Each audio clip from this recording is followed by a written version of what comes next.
¿Qué tal? ¿Cómo está? Muy buenas noches. Bienvenido a Desde las Cámaras, el único programa de la televisión abierta mexicana que se ocupa exclusivamente de los temas del Poder Legislativo, la Cámara de Senadores, la Cámara de Diputados y los congresos locales. Adriana, ¿cómo estás? Muy buenas noches. Néstor, buenas noches.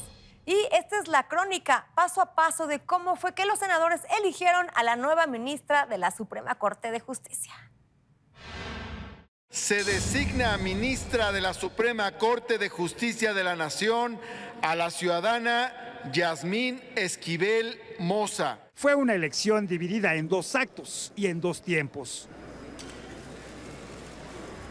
Primero, el Pleno del Senado avaló la elegibilidad de las tres aspirantes a ministra de la Suprema Corte de Justicia de la Nación, a pesar de que PAN y PRI se opusieron. Que hemos aprendido de nuestros errores, porque creemos firmemente en fortalecer a las instituciones, es que el grupo parlamentario del PRI votará en contra de este dictamen de elegibilidad por el procedimiento ya mencionado. El coordinador de Morena en el Senado defendió los perfiles. Son tres extraordinarias mujeres, producto de la cultura del esfuerzo, todas ellas con más de 30 años de experiencia en la academia, en los órganos jurisdiccionales y en el ejercicio profesional del derecho. Una vez aprobada la terna, vino una primera votación. Pero nadie alcanzó la mayoría calificada. El presidente del Senado decretó un receso para que las bancadas pudieran llegar a un acuerdo. Ricardo Monreal visitaba una bancada tras otra a fin de encontrar los consensos necesarios. Más de media hora después, vino la segunda ronda de votos y 95 de 121 senadores dieron su respaldo a Yasmín Esquivel Moza, que de inmediato rindió protesta. Si así no lo hiciere, que la nación se lo demande. A nombre del Senado de la República, le deseo el mayor de los éxitos. Hoy aquí, desde la más alta tribuna del país, reitero mi compromiso frente a México, que ejerceré mis funciones con plena autonomía, independencia, responsabilidad y transparencia que guían la función jurisdiccional. Necesitamos instituciones vigorosas y fuertes que aseguren para todos y para siempre un auténtico Estado de Derecho que en el marco de los derechos humanos brinden confianza a la inversión, seguridad jurídica a su población. Y el presidente de la mesa directiva del Senado, Martí Batres Guadarrama, asegura que el balance de los primeros 100 días de gobierno del presidente Andrés Manuel López Obrador son sin duda positivos. Yo creo que estos 100 días de comienzo del gobierno del presidente Andrés Manuel López Obrador son los mejores 100 días de por lo menos hace 6 sexenios. Son 100 días en los que no hubo devaluación, sino al contrario, recuperación del peso. Son 100 días en los que creció con el índice más alto, el indicador de confianza del consumidor. En estos 100 días, además, disminuyó la inflación, es la inflación más baja de los últimos 2 años, se han mantenido los impuestos sin aumentarse, es decir, los grandes indicadores macroeconómicos reflejan estabilidad. Pero también se han tomado decisiones en favor de la gente, con las becas para los estudiantes de nivel superior, las becas para los jóvenes, para que trabajen en las empresas, más de 2 millones de jóvenes. Se universalizó el programa de adultos mayores en todo el país y se duplicó el monto de la pensión. Se creó el programa para personas con discapacidad, se creó un programa de crédito a la palabra y estos son programas de gran amplitud que benefician a millones de mexicanas y mexicanos. Decenas de familiares de mujeres asesinadas clamaron justicia una vez más, pero ahora en la Cámara de Diputados, legisladores dijeron estar listos para poner bajo la lupa a ministerios públicos y jueces.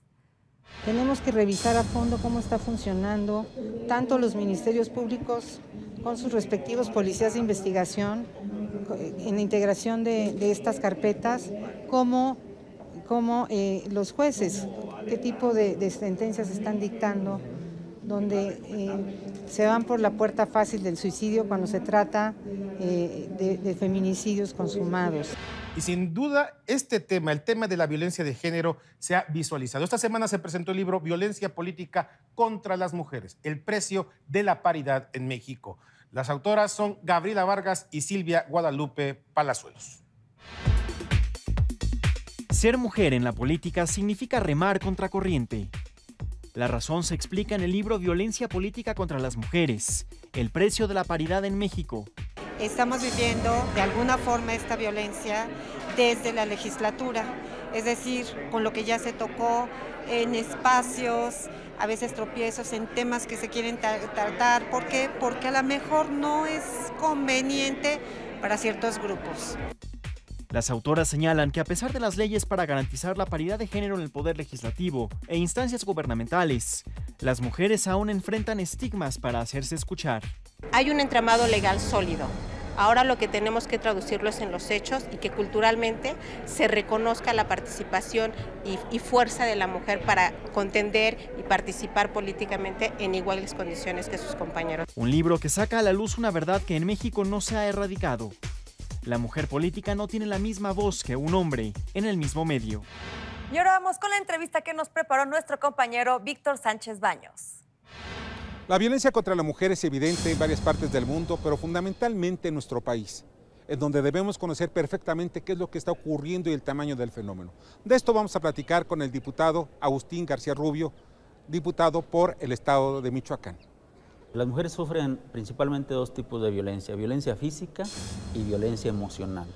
Y prácticamente en la mayor parte de los casos, desgraciadamente, la violencia se da dentro de la propia familia, con personas conocidas, amigos, vecinos, etc. Es decir, todas las víctimas conocen por lo general a su agresor, que prácticamente, o sea, el 1 o el 2% de los casos llegan a su término, en su mayoría ni siquiera llegan a denuncia por la complicación que implica el tema, aparte que todo lo que implica el problema después de sufrir una agresión, quedan emocionalmente pues, conmocionadas y no quieren hacer la declaración. En el caso de que procedan a hacer su declaración, por lo general no se les toma con seriedad, y es el hecho de que estamos aquí impulsando este tema con las mujeres, porque he observado que en el momento en que un hombre apoya a las mujeres, se le toma con mayor seriedad. El foro es violencia en contra de las mujeres, es el tema internacional, Foro Internacional sobre la Violencia en contra de las Mujeres, y es el próximo 20 del presente mes. La intención es recopilar toda la información de las personas que nos acompañan para visualizar el tema más a fondo. A petición de las mismas mujeres he estado dando seguimiento a este tema y estoy previendo tocar el tema en varias etapas para llegar a una solución definitiva a través de lo que arroje toda la información que tengamos aquí y poderlo convertir en una solución a través de una iniciativa de ley. Los seres humanos necesitamos unirnos en contra de la violencia por razones de género. Para ello es fundamental conocerlo, y este foro que se va a llevar a cabo en la Cámara de Diputados el día 20 de marzo es fundamental para conocer a nivel mundial la violencia por razones de género. Por eso es fundamental que nos unamos para defender a la mujer, que es uno de los sectores más débiles de nuestra sociedad. Gracias, Víctor. Y llegó el momento de conocer el análisis de nuestra especialista en temas económicos y financieros, Alicia Salgado. Alicia. Hola muchachos, ¿cómo están? Qué gusto de saludarles. Bueno, esta semana en el Congreso, las iniciativas que ha presentado el presidente Andrés Manuel López Obrador y que tienen particular importancia, cobran y siguen su curso. En primer lugar, la promulgación de la reforma constitucional de Guardia Nacional, y toda vez que la semana pasada se declaró, también no se hizo la promulgación de la ley de extinción de dominio que derivó de una reforma constitucional. En esta semana el senador Ricardo Monreal Monreal, coordinador de Morena en el Senado de la República, dará a conocer el contenido de la Ley Nacional de Extinción de Dominio. Así le llamó él. En realidad es Ley General de Extinción de Dominio. ¿Por qué general? Porque se pretende que sea el marco general bajo el cual los congresos estatales tendrán que legislar en sus respectivos estados a fin de respetar el federalismo y emular la ley nacional.